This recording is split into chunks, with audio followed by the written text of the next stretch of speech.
his region. So my first guests, I want to welcome on to the show.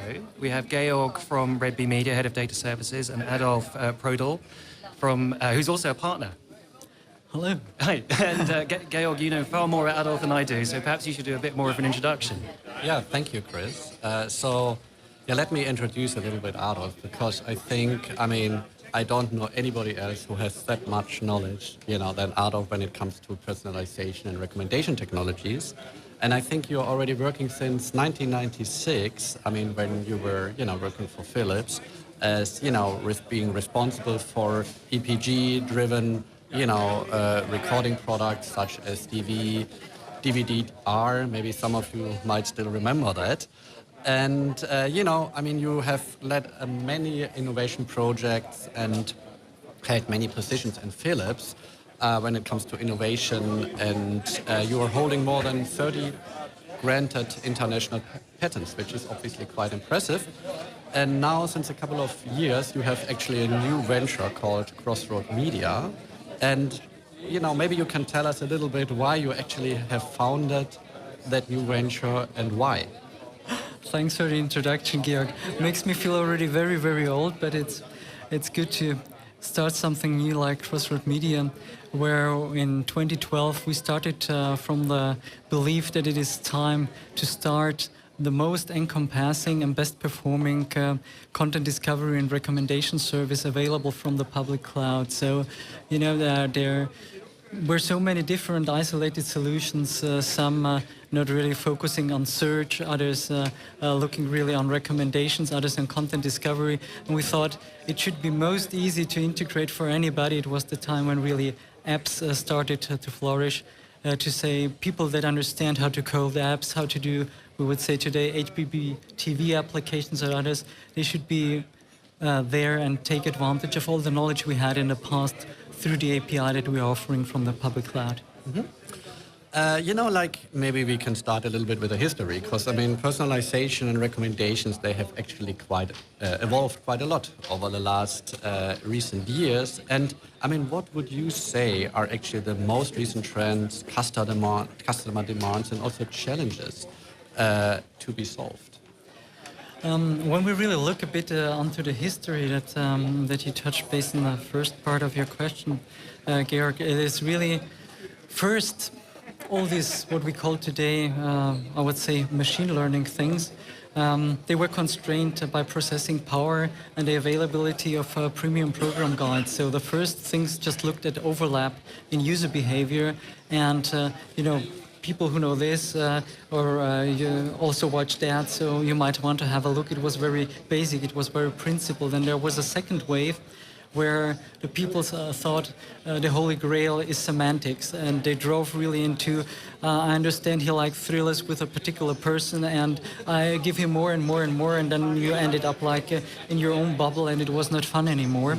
I think today, on the one hand, we see that companies like ours that have a large history, that have seen this development, they understand that they have a responsibility and an overall arcing umbrella to really combine these things and make the most engaging and most trusted user experiences.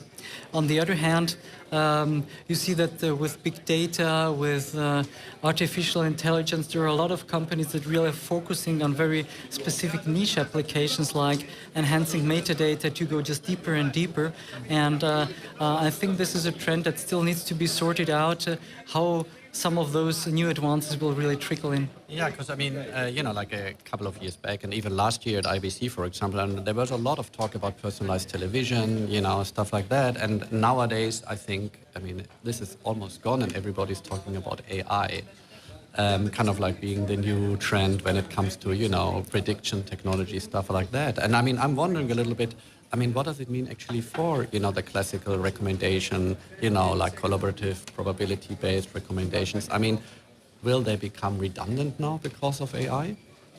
In AI, in such a way, I think it's a synonym for deep neural networks and their learning, and it's extremely impressive what the technology can deliver today. So facial recognition, better than a human being. But on the other hand, it's very basic elements that come here together, and it's not a real intelligence. If you look like on the hype curve of Gartner, they will show you that really true intelligence is just starting to grow on the hype curve. We are not in the top of the hype. And the real disconnect that I see here is the artificial intelligence can do a bit of it, but it's a small element. It would find or identify an actor in a movie, etc. But what do you do with this information? So you need to have the possibility to really start a dialogue based on these insights with the consumer.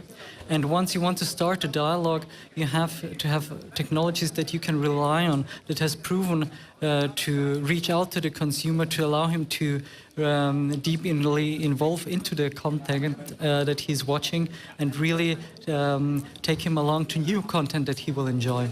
I'd like to ask a quick question, if that's all right. I mean, just Sure. from a basic perspective, when you think about recommendations engines in general, what kind of difference does it make in terms of navigation to content? If you're a content owner, how important are recommendations for a viewer? I mean, for a viewer, it's about the value of a whole subscription. And we have seen this back in the old days with actually Comcast, that was just upgrading from a 150 channel to a 300 channel service. And they thought about how they should price this service. And they thought that they will give those that had the largest and best package the 300 channels. And the problem is that people scratched their heads. They said, I couldn't do with 150 channels. What will I do with 300? But wait a second, will I get my 150 for half price somewhere else?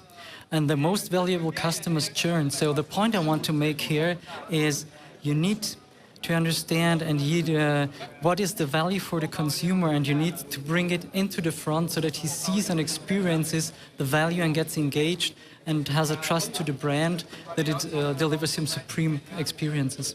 Yeah, because I mean, if you look at the content universe, right? I mean, there's more and more content available. I mean, it's increasingly difficult for users to find the content they are interested in, and I think that's obviously a trend we see for a couple of years already.